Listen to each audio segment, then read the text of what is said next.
बिस्मिल्लाहिर्रहमानिर्रहीम। अस्सलामुअलैकुम students, it's lecture number 3 of chapter 15 in chemistry 10। आज के लेक्चर में हम वाटर बॉर्न डिजीज़ेस पढ़ेंगे। What are water borne infectious diseases?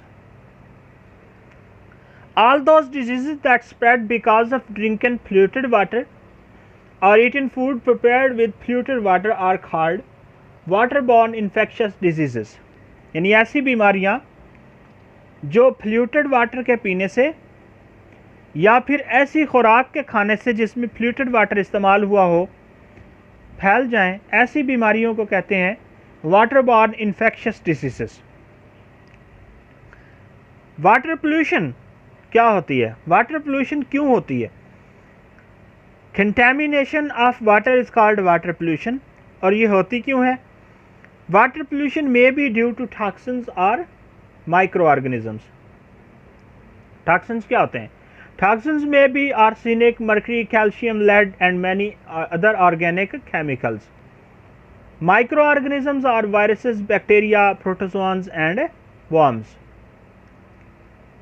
Waterborne infectious disease क्यों फैलती हैं? Mainly lack of proper sanitation facilities is the main cause of rapidly spreading waterborne diseases।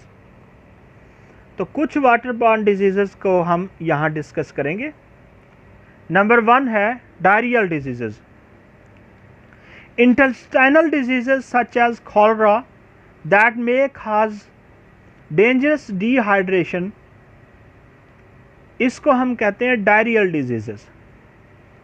So diarrhoea में be caused by viruses, bacteria और parasites. तो diarrhoea parasites की वजह से भी हो सकता है, बैक्टीरियाज की वजह से भी हो सकता है और वायरसेस की वजह से भी हो सकता है। उसके बाद दूसरे नंबर पे आता है dysentery. Dysentery is an intestinal disease which is typically caused by certain bacteria or parasites। तो डाइसेंट्री भी बैक्टीरिया या फिर पैरासाइट की वजह से होती है। It is characterized by severe diarrhea that may be accompanied by blood or mucus। तो इसमें सवियर किस्म का डायरिया हो सकता है डाइसेंट्री में, जिसके साथ साथ ब्लड और म्यूकस भी आ सकते हैं मुंह से। उसके बाद तीसरे नंबर पर आता है cholera. Cholera is an acute infection caused by the bacteria. किस बैक्टीरिया की वजह से होता है? विब्रियोस cholerae, which may be found in water contaminated by human feces। Cholera causes severe diarrhea and can be fatal। तो कुछ केसेस में cholera अगर एक हद से ज़्यादा हो जाए तो ये फैटल भी हो सकता है, जानलेवा भी हो सकता है। तो जिस बैक्टीरिया की वजह से होता है उसका नाम है विब्रियोस कॉलरे। तो नॉर्मली ये कंटेमिनेटेड वाटर की वजह से डिसीज़ फैलती है। उसके बाद फोर्थ नंबर पर आता है cryptosporidium. Waterborne micro organisms, protozoans that cause gastrointestinal illness is called cryptosporidium। अच्छा, इसके अंदर डायरिया भी हो सकता है, वोमिटिंग भी हो सकती है। ये जो वर्म्स हैं, टाइनी पैथोजेंस हैं, they are found in surface water, lakes, rivers. तो अगर हम ये कंटेमिनेटेड पानी पिएंगे तो इससे खुदा न खास्ता हमें क्रिप्टोस्पोरिडियम की बीमारी हो सकती है। नेक्स्ट है जी fluorosis. Fluorosis is a disease caused by consumption of excessive fluorides। Fluorides के ज़्यादा इस्तेमाल की वजह से फ्लोरोसिस हो सकती है। फ्लोरोसिस में होता क्या है? Fluorosis can cause bones and teeth damage. तो इसमें हड्डियाँ और दांत को नुकसान हो सकता है। फ्लोरोसिस की बीमारी में हड्डियाँ कमज़ोर हो सकती हैं और दांत भी टूट सकते हैं। नेक्स्ट है जी hepatitis. Hepatitis is a liver inflammation.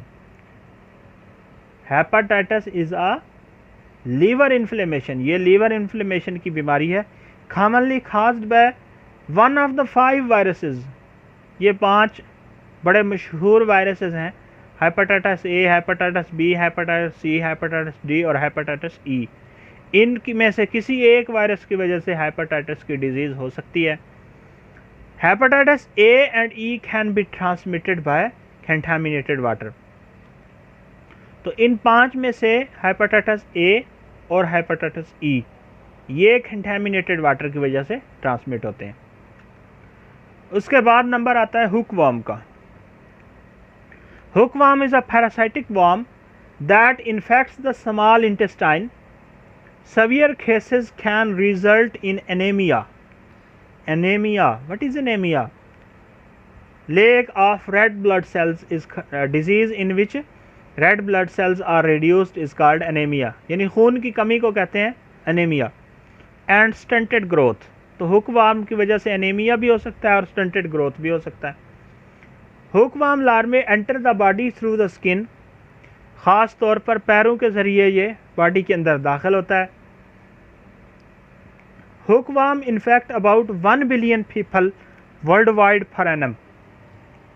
हर साल कम अज़ कम 1 अरब लोग 1 billion people are being infected by hookworm. उसके बाद आता है jaundice. Jaundice is caused by an excess of bile pigment in the blood. अगर खून में बहुत ज़्यादा बाइल पिगमेंट शामिल हो जाए तो उसकी वजह से जांडस हो सकता है। Liver ceases to function and eyes turn yellow. तो लीवर अपना काम करना छोड़ सकता है और आंखों का रंग पीला हो सकता है। Patient feels weakness and fatigue. तो बहुत ज़्यादा कमज़ोरी और थकावट का एहसास होता है जांडस के अंदर। नेक्स्ट डिजीज़ है जी typhoid. A dangerous bacterial disease often spread by contaminated water or by food prepared with contaminated water. तो टाइफाइड भी एक बैक्टीरियल डिजीज़ है। साल्मोनेला टाइफी वो बैक्टीरिया होता है जिसके ज़रिए ये डिजीज़ फैलती है नॉर्मली। अगर ये बैक्टीरिया साल्मोनेला पानी के अंदर शामिल हो तो उस पानी को पीने से या उससे फूड प्रिपेयर करने से हमें टाइफाइड की बीमारी हो सकती है। ये थी जी वाटर बॉर्न इन्फेक्शस डिजीज़ेज़। उसके बाद हम प्रिवेंटिव मेजर्स की तरफ बढ़ते हैं कि in water borne infectious disease से प्रिवेंट कैसे कर सकते हैं हम अपने आप को।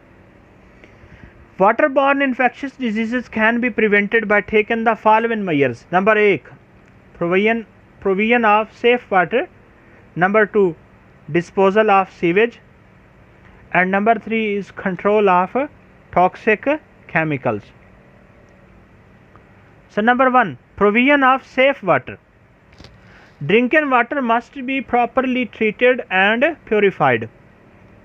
पानी को उबाल के पीना चाहिए, देखकर साफ़ पानी होना चाहिए, पीने के काबिल होना चाहिए। अगर हम साफ़ पानी पिएंगे तो हम इन बीमारियों से प्रिवेंट कर सकते हैं, अपने आप को बचा सकते हैं। Disposal of sewage. There must be adequate sanitary disposal of sewage.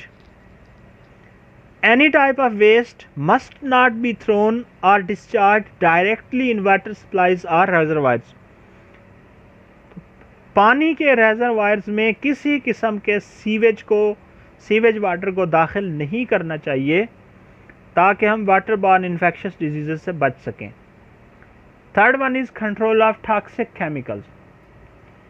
Toxic chemicals अगर पानी का हिस्सा बन जाएं और हम उस पानी को इस्तेमाल करें तो वाटर बॉर्न डिजीज़ हो सकते हैं। So chemicals contamination can cause acute illness but often toxic contaminants are slow poisons and carcinogens. Carcinogens क्या होते हैं? कार्सिनोजेंस ऐसे सब्सटेंसेस जो अनकंट्रोल्ड सेल डिवीजन का काज बने या ऐसे सब्सटेंसेस जिनकी वजह से कैंसर हो सकता है उनको कहते हैं कार्सिनोजेंस। तो इन केमिकल्स, टॉक्सिक केमिकल्स के अंदर कार्सिनोजेंस भी होते हैं जो बाद में बहुत सवेयर किस्म की डिजीज़ का बायस बनते हैं। सो इस तरह से हमें टॉक्सिक केमिकल्स को पानी के अंदर शामिल नहीं करना चाहिए। सो ये था जी हमारा आज का topic water borne infectious disease के बारे में। Thank you very much.